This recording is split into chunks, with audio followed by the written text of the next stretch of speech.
I'm curious how you think we get more young people, just not just conservatives or liberals, but just across the board on board with the mission.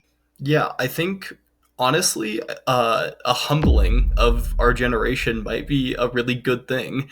Um, I What have do a you mean lot of by that? students. Yeah, I have a lot of students that come to me when I invite them out to a bridge discussion, and they say, "Well, I don't know anything about politics. I can't really Hmm. add anything to this dialogue." But I think that is actually an incredibly beautiful stance. Them willing to admit that they're not necessarily that knowledgeable on a topic. And I think if a lot more people on both sides of the aisle had that stance, we'd be able to come in and have a much easier conversation. If you're willing to admit that maybe I don't understand the other side's point of view on this topic, then it's really easy for the other side to just be like, hey, this is why I believe the things that I do. And, at the end of the day, whether you come away from that agreeing with them or not, at the very least, you're going to understand that the other side maybe isn't actually full of idiots. And that they do have a valid reason for believing the things that they do. Even if, again, you fundamentally disagree with it after that conversation, at least now you understand where they're coming from instead of kind of throwing tomatoes at an invisible target where you don't even really understand what you're angry at or what you disagree with. Tomatoes are too light. I think we need to throw like poison darts at our targets. Let's just eliminate the people we disagree with. Right. Ashlyn, what do you think? I agree with Hayden completely. I think humility is the building block for respect. And I don't want to say our generation or our culture nowadays lacks respect, but I do Hmm. think that we could use more of it. So I think Hmm. being willing to do what Hayden was saying, humble ourselves to know that we don't know everything, nobody chooses to be wrong, and following that with the idea that I can respect somebody without agreeing with them. When you think about humbling yourself, there's a corollary feeling that I'm curious about, which is I also think part of the reason why our generation is skeptical is that we feel like we've been exploited. And I feel like a lot of people feel like they're being exploited by different interests, by different leaders. And I think what people on the extremes are really good at is weaponizing that sense of exploitation. In some ways, I also feel like our anger is also exploited by sort of like, and our outrage is also exploited by people. And in some ways, bridge is actually a way for you to protect yourself against being exploited by the outrage mob. I'm curious what you all think about that message and if that message makes sense.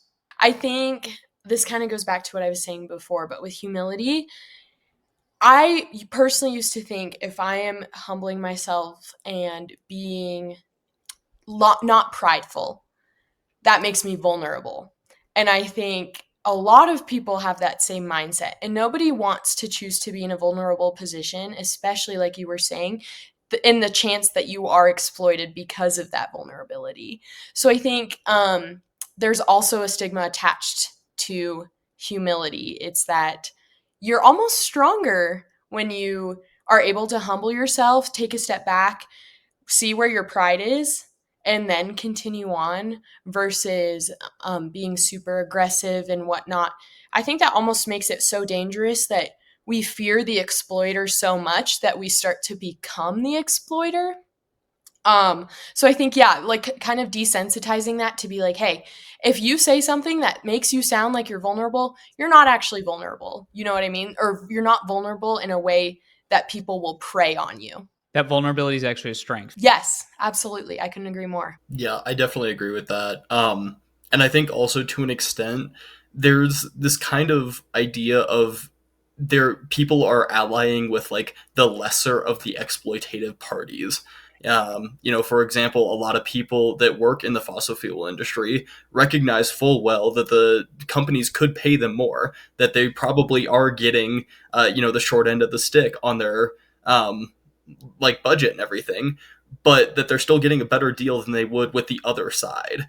And so, maybe they are being exploited, but they're being exploited to a lesser extent than they feel like the other group would exploit them. Right, right.